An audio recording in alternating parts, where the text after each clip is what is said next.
Welcome back to Melodic Memories of the Lights Monarch. I'm Casey, and to start this episode off, I need to first and foremost say, Happy Martin Luther King Jr. Day.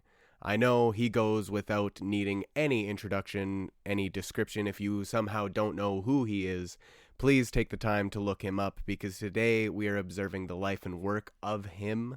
And one of his quotes, or at least one of my favorite quotes of his, one that I actually seen Goo Goo Dolls repost on Twitter, which was very nice to see. The arc of the moral universe is long, but it bends towards justice. Keep the faith, stick together, be kind to each other, and love will defeat hate. Very good message through and through. Those that don't know, please take the time to look into him, because he is a man that should need no introduction. So happy Martin Luther King Jr. Day. May his legacy live on and continue to live on. And aside from that, if you're listening to this after the day it comes out, hope you're having a great week. Please share this episode with your friends. Don't forget to like, follow along, subscribe, whatever you're listening to this podcast on. It would mean a lot to me, and I will very much appreciate it. Thank you so much. Now, to talk about Black Veil Brides. Yes, Black Veil Brides were the number one topic of my last episode, being that their new single, Certainty, just came out at the time. And it is now currently about a week and a couple days old. Absolutely wild, still feels brand new to me. I have been listening to it every single time I turn on music. Literally, it is, if not the very first song, then it is the second song, because I cue it instantly. It is a song that I've been listening to consistently throughout the entire week. I'm very, very much enjoying it. A massive fan. Obviously, those that listen know I am a huge Black Veil Brides fan. That is no secret around here. But I adore it. And I just kind of wanted to touch on it another time, because the director for the music video, he is actually the exact same guy, and I forgot to mention in the last episode, which is why I'm mentioning it here. He is the guy that is the director for The Plot in You. And that is a part of the reason why it feels so familiar. I was trying to scratch my brain on why the teasers felt so familiar when they were coming out before we got the full music video. And I realized very, very quickly, once it actually came out, that, this is the same guy that does the videos, or at least most often, if not all of them. I'm not familiar with every single music video The Plot in You has released, but for the ones that I do know, he is the director. That George Galadro Kata, might be butchering the name, and if I am, again, apologies. But that is why it feels familiar. Definitely has its own identity all the same, but I can't lie, it does feel familiar.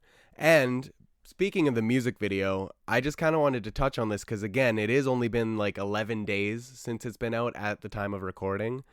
And the video itself is currently sitting at 2.7 million views. That is insane. That is awesome. And I am very happy to see that it has been getting shared around and continues to be shared around and talked about. Obviously, Black Veil, they are a band that are never ever anybody's first choice except for the fans themselves. And so critically, commercially, they're never really the it band, the one that you're supposed to love, the one that you're supposed to listen to. And they always stay true to themselves. And this track, let alone this upcoming record that's coming this year, is no exception, or at least seems to be no exception as of now.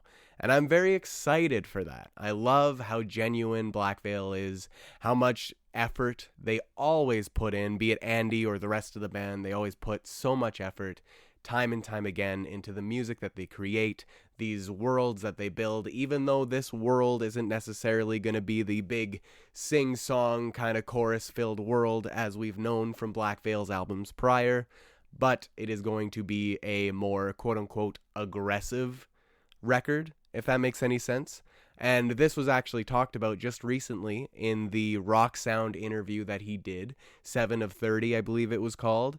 An interview, regardless, from Rock Sound that asked him 7 questions and then asked him 7 more at the end. But throughout the whole interview, which if you're a fan, you probably already know all of this, so I'll try to keep it brief. But Andy did this interview in which he actually said that it's much more aggressive, kind of saying that the record is heavy because it has to be to make sense with the narrative of the record. Like, it's going to be a very aggressive, more angry but honest record. Not angry just for the sense of it, but aggressive. And that is the key word he used. And it makes me really, again, intrigued, curious as well to know the songs that we've already got and how well lyrically they do fit together. It makes sense. I understand already what this album is going to be pushing, what this kind of message will be. What the end message will be that Andy and the rest of the band wants us as fans to take away from it is yet to be seen. You need every track to fully know. Even if you might have an idea, you kind of do need every single track to fully know. But to know that we are getting something that is the most unapologetic kind of Black Veil yet, and aggressive, loud, angry, heavy in that sense, I'm excited. And obviously, I would already be excited regardless of all those facts, but knowing them still is ever more intriguing because I need to know what else can you say within trying to continuing the same narrative and message of what these first 3 tracks have had. What more can you say? And how are you going to say it? And that is the key what I'm so excited for. Obviously, the songs. Let me know. Let me hear them. I am ready. But in the interview that he did with Rock Sound, he was able to go across many different questions ranging from who his inspirations are, like his most pivotal inspirations are, and those obviously being his parents. Blessed to Andy and of course his parents. Chris, if you're listening, hello, hope you're doing well, man. And it's just heartwarming to know that through it all, every single person that has continuously doubted not just Black Veil but Andy specifically, no matter what, his parents had his back, believed 100% through and through from when he was a child that he could do this. And it takes that as take that as your parenting goal, maybe don't follow things step by step because everyone is their own person. But if your kid comes to you and says with all the gusto in their heart, this is what I want to do, whether or not that they're going to actually succeed, who are you to stop them? You should be able to prop them up and try to give them that opportunity. And, be their shoulder, be their push to want to do it. And for that, I just got to say props to you. Hats off to you, Amy and Chris, because you did an amazing job in helping Andy pursue his dreams. And that is something that I don't think many people can even say that their parents allowed them to do. And that just good on you. Thank you. As a fan and somebody that just respects people that allow others to chase their dreams, thank you. Apart from that, he also talked on the TX2 collab that he did and just kind of gave a little bit more of an insight on his relationship with Evan and the band. Nothing really in depth, just saying again how TX2 is somebody that Andy now respects. Like, he understands where he's coming from because he can obviously relate. TX2, Evan, is kind of a younger Andy at this point, going through the same kind of trials and tribulations that Andy went through at around the same age when he was starting music. And, obviously TX2, from what Andy has said and seen himself, is a very genuine band. They're very genuine people within the band. And they care about their message, they care about their fans, and they care about what their music is supposed to mean, rather than just being, the drive of caring about being famous. They actually have a message and a voice, and that is something that Andy himself respects, and that I can respect too. And I kind of already knew that, because I, again, don't know TX2 to the massive extent that some people do. I'm not a huge fan, but I can respect him because of what I've seen. what I've seen of his posts, of his TikToks, of whatever it might be, his music itself, it is all very intentional and very genuine. It doesn't come off as disingenuous. He is a very, very genuine person. And that is just from what the outside looking in is. I can't speak for knowing him. I don't know him, but I would love to talk to him at some point and kind of just see what pushed him and what gave him the drive, because he was obviously inspired by a lot of bands that I was inspired by, and I would love to get his perspective on the entire thing. It'd be awesome to hear. On top of that as well, he did mention, Andy himself mentioned rather, that he would love to do a collab, if any, or at least work with, maybe not necessarily a collab, but Jimmy Eat World. He wants to work with them, one of the only bands that he has not been able to work with, one of the artists he's not been able to work with. And that's awesome. He was wearing a Jimmy Eat World hat on during the interview as well. And I will say right now, I'm not going to come out and say this with 100% certainty, but take this with a grain of salt. Andy is not a person that drops hints unexpectedly. Or maybe they're unexpected, but without reason. Him wearing this Jimmy Eat World hat, and with the last live stream saying you'll never guess what band or what artist will be featured, because they're not in the same conversation at all, it has me wondering if it's going to be Jimmy Eat World. I'm not going to expect it. I'm not going to get my hopes up. But it has me wondering, what if?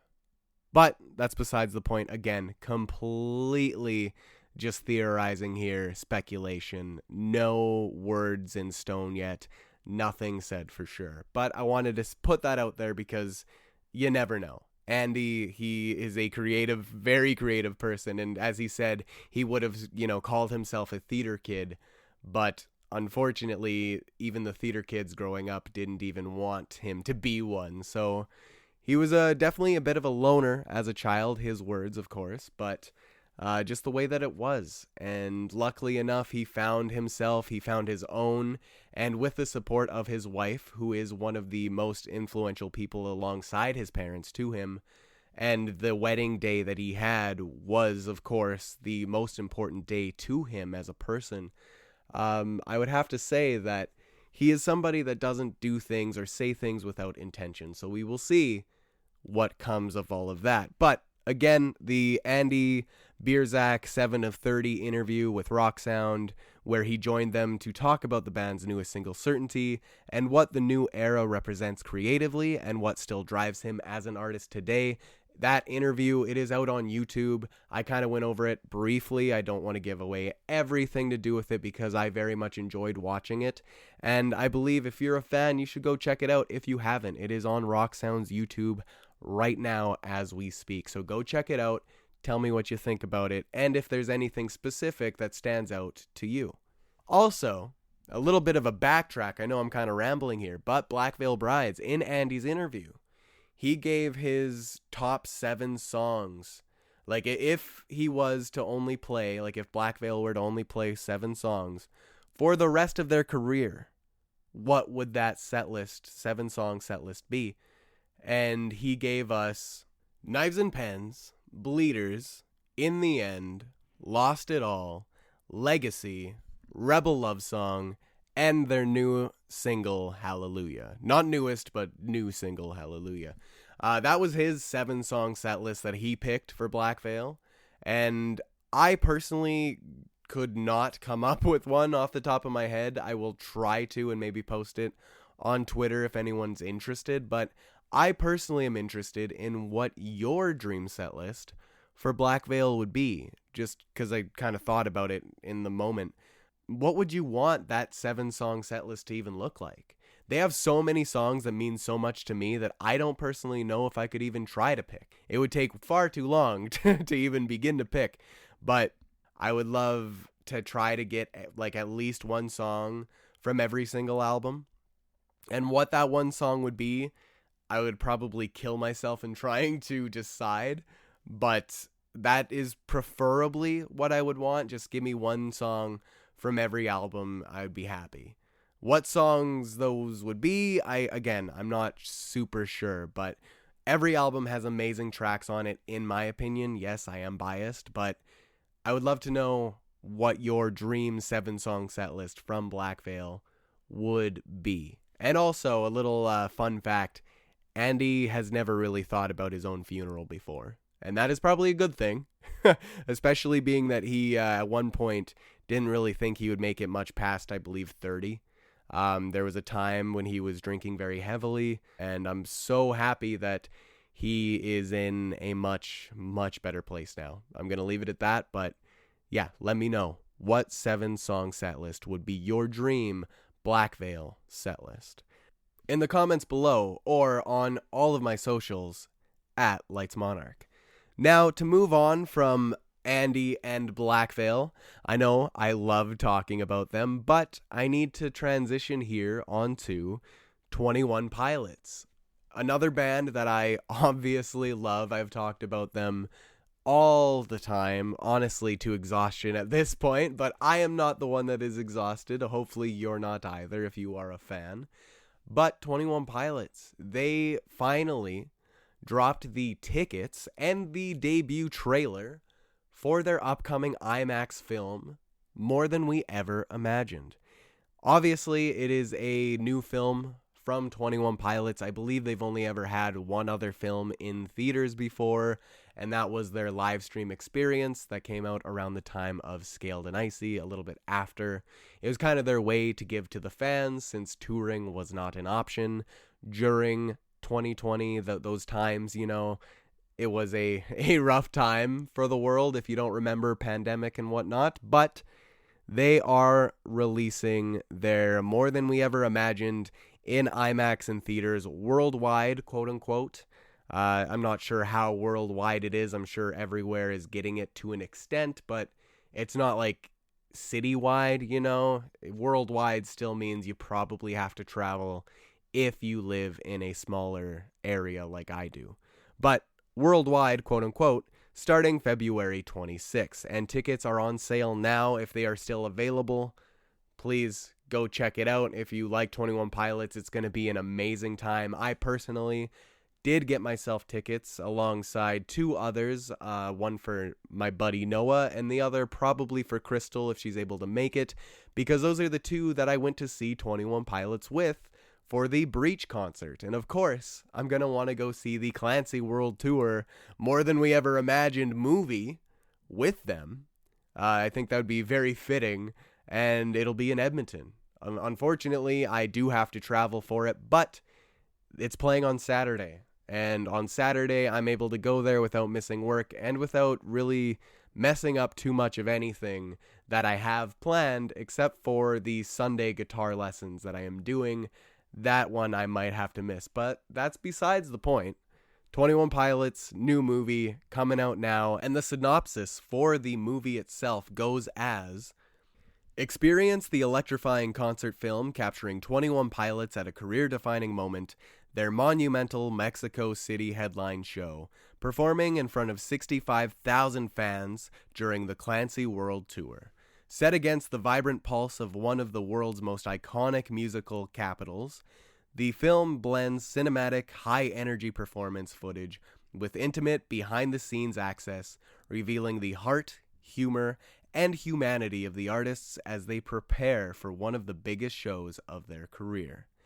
Viewers follow the band from their arrival in Mexico City to the stage, sharing in the preparation and anticipation that builds as showtime approaches.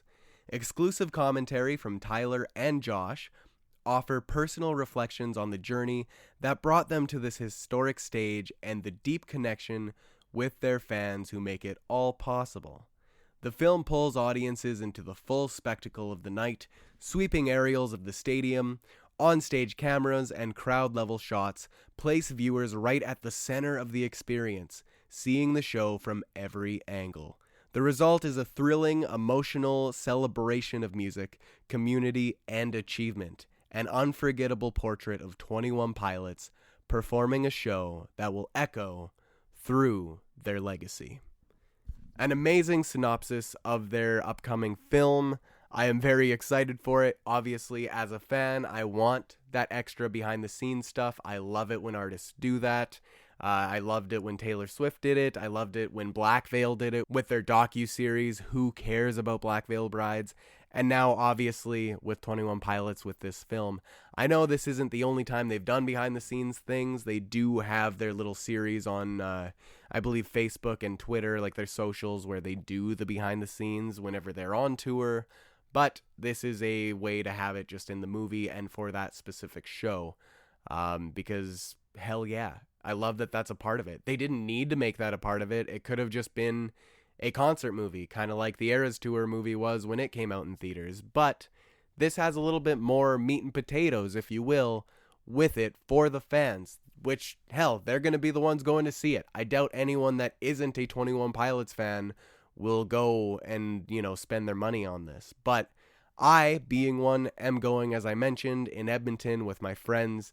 It's going to be an amazing time. I cannot wait. It's about a month away, and hopefully by that time, we will also have that new Black Veil stuff announced. No idea if we will. I'm just a hopeful fan with my fingers crossed and hoping for the best. But on top of that, for 21 Pilots, they did just perform at the iHeartRadio Ego Fest, what have you. I don't know the exact name of it. I believe it's called the iHeartRadio Alter Ego Fest. Hopefully I got that right. But they performed. It wasn't them headlining the joint. Obviously, Green Day was the headliner.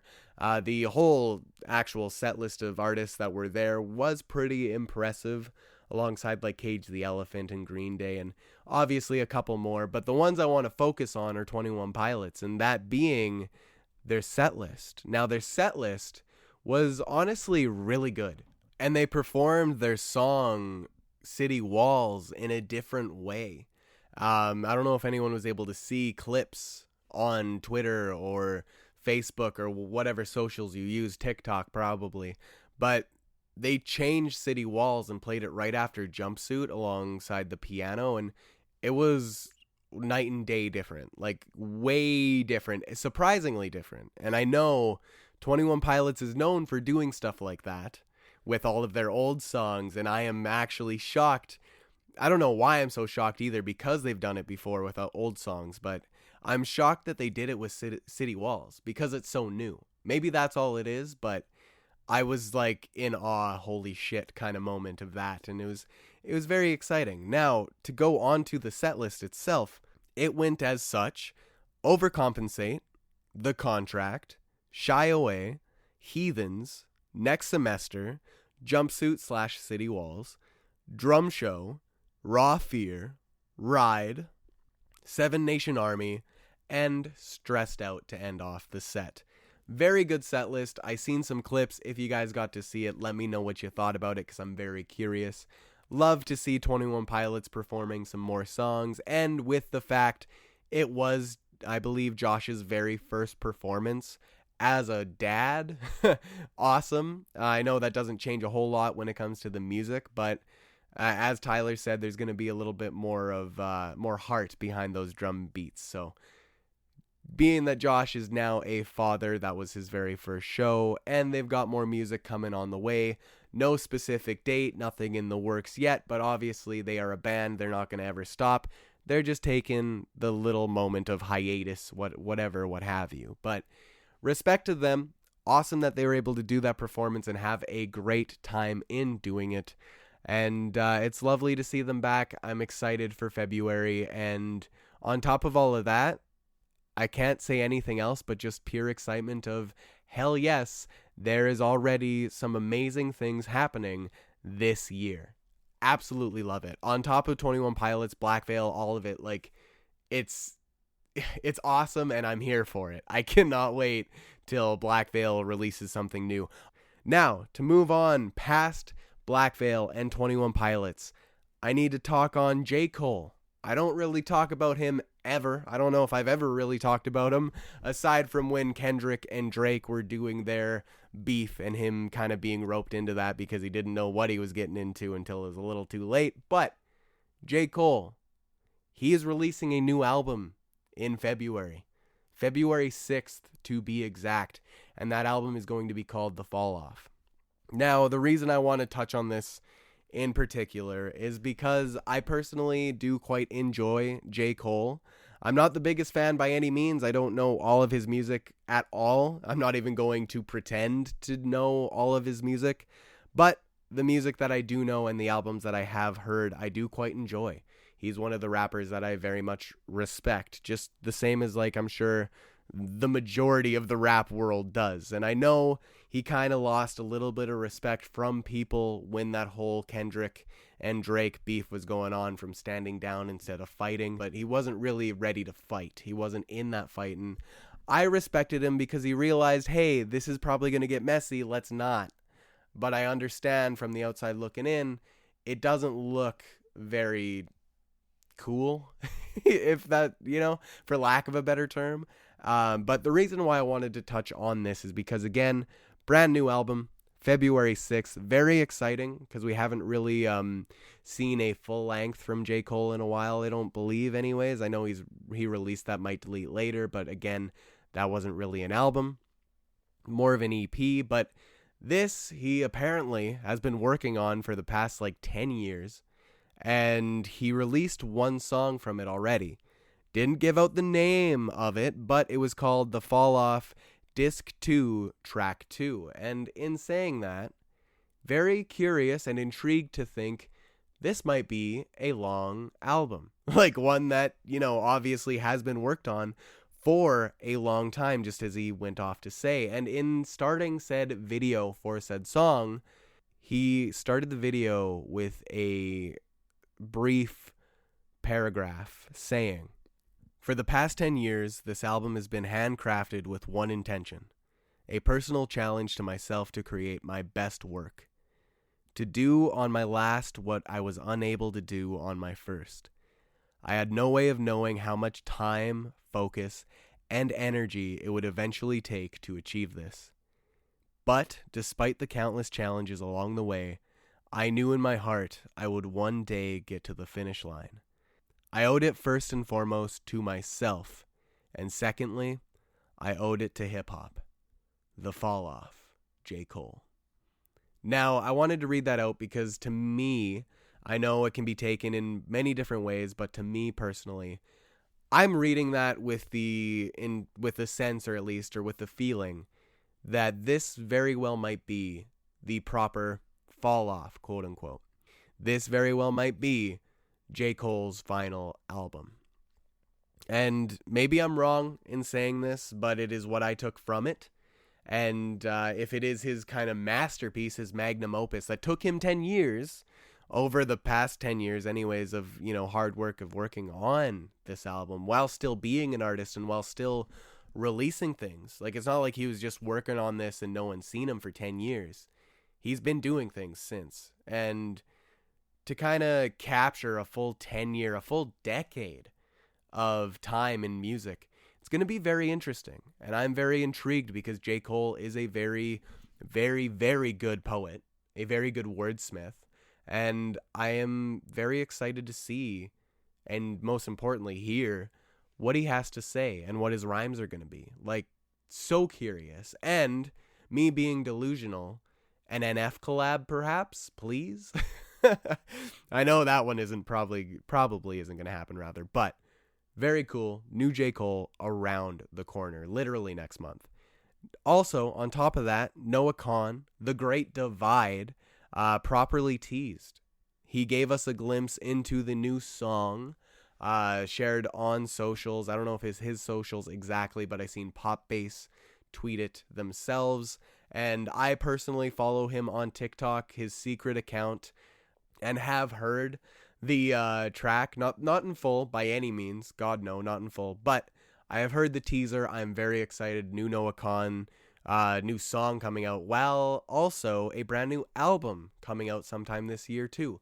Something else to look forward to on top of Black Veil, obviously. So I'm very excited. Love Noah Kahan. Fell in love with his Stick Season album, and I don't know all of his stuff from the past before Stick Season, but what I do know, I just absolutely adore. The man has an amazing voice, very good with his instruments, and I just love his indie kind of storytelling. Very, very big fan of it, and I'm excited to see what he has to show us this year.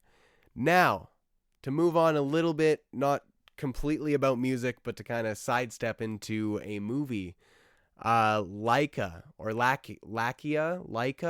don't know how to properly say it, but from the studio that brought you Coraline, as a trailer would say, their next film, Wild Wood, is finally coming out soon. No release date yet, but it must be soon because we got the very first trailer for it. And that, might I say, looks amazing. I am somebody that adores stop motion, everything to do with it. It is my personal favorite form of animation. I love it. And I am so excited to see what they have to show us, because they are a studio that doesn't mess around. They go the extra mile. They make everything by hand. They don't really lean on anything computer generated, at least to my knowledge. Maybe I'm wrong. I will say that right now. Maybe I'm wrong, but I know for Coraline, they did everything. Like, everything that you see was real. And that fucks with me so hard. In the best way. In the absolute best way. Because to know that, like, that is pure artistry. And hats off to them. Holy shit. But besides the point, their new film, Wildwood, is on the way. Trailer is out now. Go check it out. I am personally very excited for it, and it looks really good, in my opinion. I know I heard some people say it looks bad. I don't know what they're talking about, though. If you have eyes, you got to be like, yo, this looks good, but I know not everything is for everybody, so God knows, maybe I won't even like it, but I am intrigued and I am excited. And more stop motion is never a bad thing in my books. Now to move back to music, I know I kind of jumped a little bit here and there, but Cavetown. Yes, Cavetown. I don't talk about him too much, but he is an artist that I do like. I don't know all of his stuff, kind of the same as some of the artists I talk about, but from what I do know of him, I am a fan. I would have to call myself one. And he just released his newest album called Running with Scissors. And this album has been one that has been on my radar since it was personally announced after I seen him live, which was awesome. I do have an episode about seeing him live alongside Mother. Go check it out. It was from last year. I believe the episode itself was titled Dirty Devil Town. And I had a blast seeing not only Cavetown, but Mother, and the Wichita Bowling League, I believe was their name. Very good show. Not going to get into the details of that again. If you want to know, go check out the episode Dirty Devil Town that I did a while back. But besides that, his new album's out, Cavetown. New album, Running with Scissors, out now. And he released a statement with it that I wanted to touch upon. Because he went to say, "My new project, Running with Scissors, is finally born. I'm more proud of this album than anything I've ever made." And he released a photo with some more words, but this time written out on a piece of paper to say, "My new project, Running with Scissors, is finally born. I'm more proud of this album than anything I've ever made. It represents my journey towards a more empowered and balanced version of myself. Towards a version of Cavetown I feel better showcases the person I am now and the way I want to exist in the world. Taking risks is scary, but I am also brave. Thank you for helping me learn bravery. Thank you to the new listeners who are excited to join me in this new direction. Thank you to the fans who have seen me and embraced all my phases of being. I'm blessed to grow up alongside you." And that alone I needed to touch on because heartwarming. Absolutely heartwarming. I'm not somebody that really grew alongside of him. I knew his stuff. I knew of him when he was starting. I kind of, being on YouTube and a fan of YouTube music. I'm a YFM fan, obviously, which is prior to him, but still same kind of idea. Not necessarily in terms of music, but being on the YouTube space in the music world. I was there. I understand. I knew of him. I never listened to him much until I was able to get the chance to go see him live. And on top of all that, there were a select few songs I had close to my heart that I would just listen to here and there. But since seeing him and getting the chance to see him, I actually checked out full-length albums of his and whatnot, and I am a very big fan of his emotional music. This album itself, brand new. I have not even gotten the chance to listen to it yet. I know, fake fan, right? But I'm excited to get into it with literally reading just that.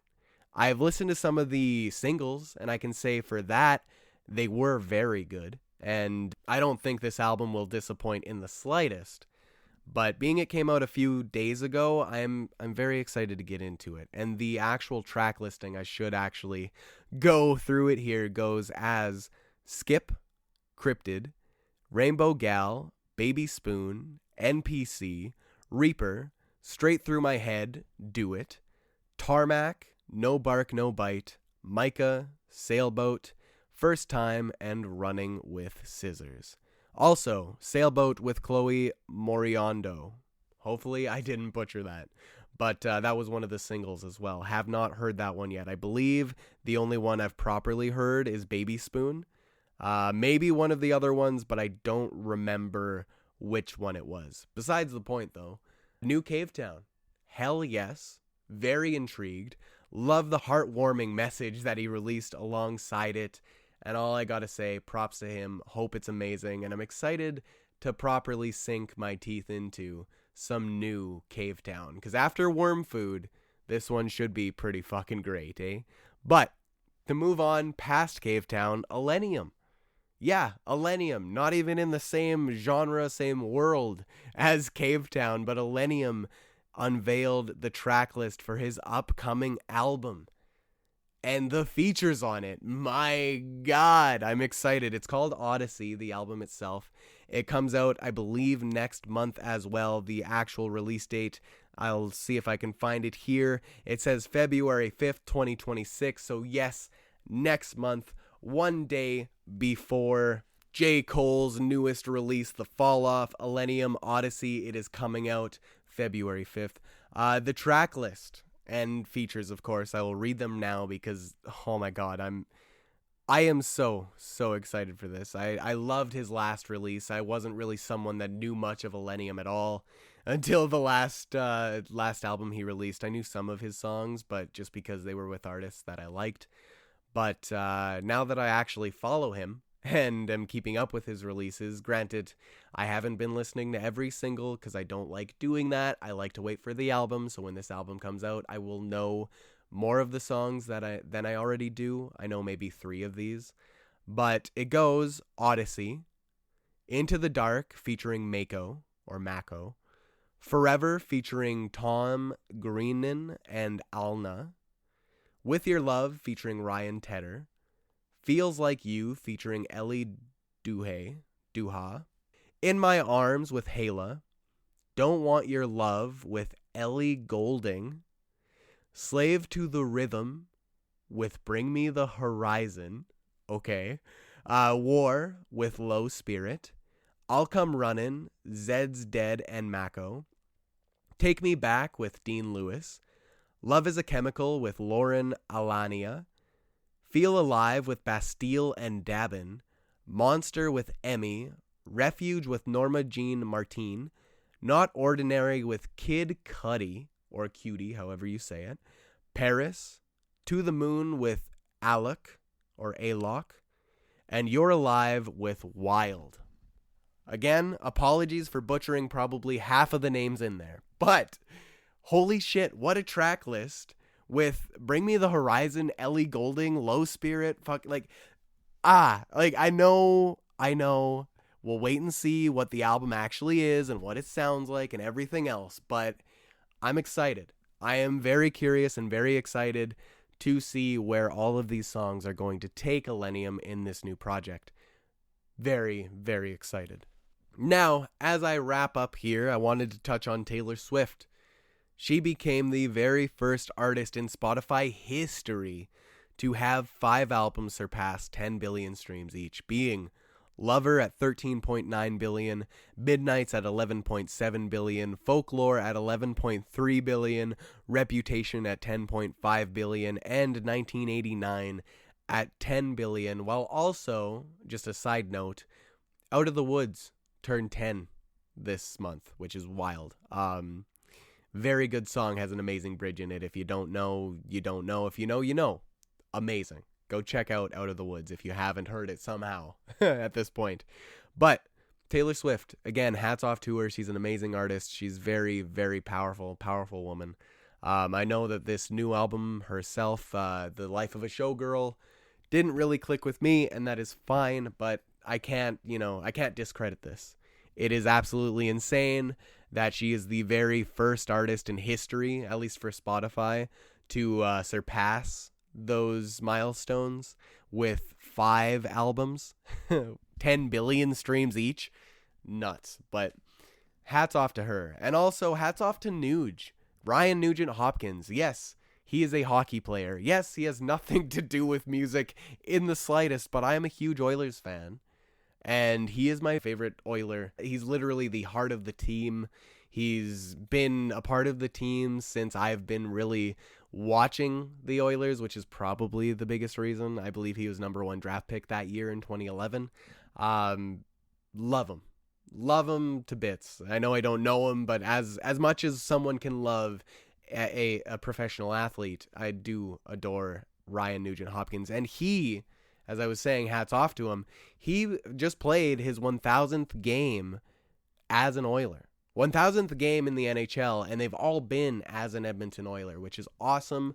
Props to him. He is a true Oiler, and that is probably the biggest reason as to why I love him so much, because he is the heart and soul of that team. I know he kind of hides in the background. He might very well be one of the most underrated players in all of hockey, but he is my favorite. And the fact he reached 1,000 games played with the same organization being the Oilers, love it. Absolutely love it. But aside from that, lastly, some quick fire shots to get back to the music before I fully wrap up here.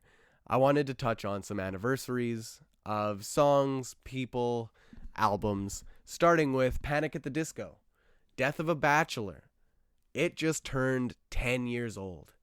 Absolutely wild. I can't believe it. It is insane to me to think, because I remember when that came out in 2016. I remember going to the store and buying it and being like, oh my god, they have Panic at the Disco, because me being me, small town, don't get out much at the time, couldn't drive myself to the city quite yet. I was close, but not quite yet.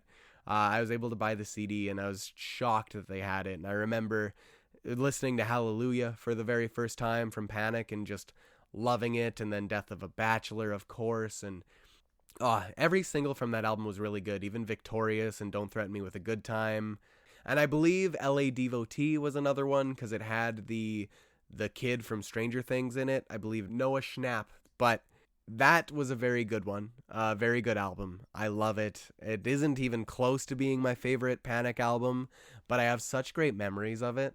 And it just goes to show how much I do love them, because it's still, even with it being not near my top, it's still one I hold very dear to my heart. So Panic at the Disco, Death of a Bachelor, it turned 10, alongside I Write Sins, Not Tragedies, turned 20, which is wild. We're slowly nearing that 20-year anniversary release of the entire Fever album.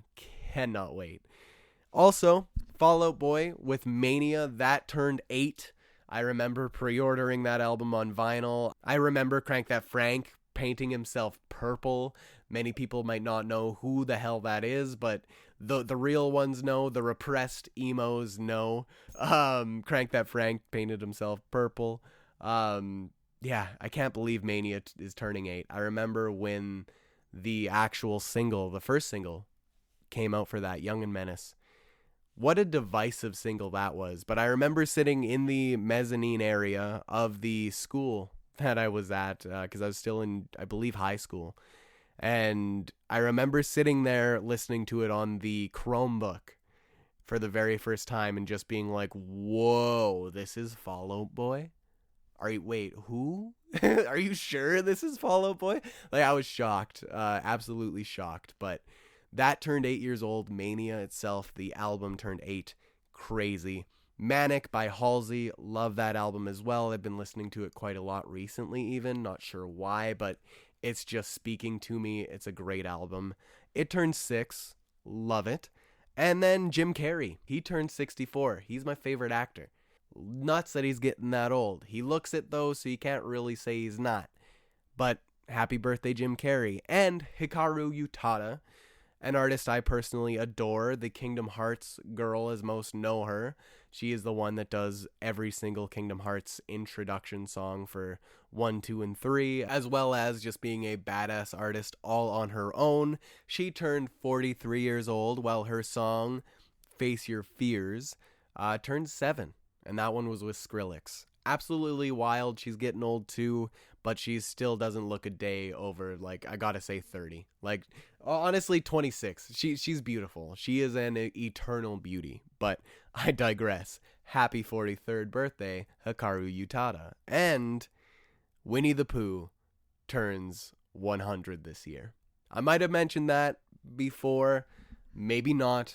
I'm a big fan of Winnie the Pooh. I know it's kind of weird to say that, but who doesn't like Winnie the Pooh, to be honest? Like, to hate on Winnie, like, it's one thing to kind of not care, but to hate on Winnie the Pooh, what's wrong with you? But on that note, happy birthday to all of those albums, all of those people, and all of those songs. Black Veil, obviously, new song, Certainty, is out now. Go check it out if you haven't, alongside the music video. If you're a fan of 21 Pilots and haven't gotten your tickets yet for their More Than We Ever Imagined movie, maybe go do that sooner rather than later.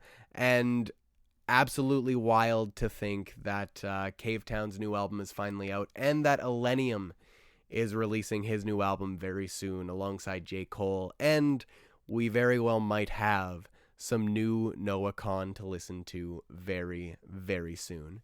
Also, as of recording, Waterparks just tweeted, album due in 14 days, trying to add 2 more songs to it while finishing the others. Art is coming together, hired an artist I love, putting it together with help from Lucas, waiting on a couple features, been up till 4 a.m. every night working it all out. Parks 6 will be a classic. So, brand new Waterparks around the corner as well, apparently. Hell yes, but I digress. So thank you so much for listening, and thank you for discovering the music within.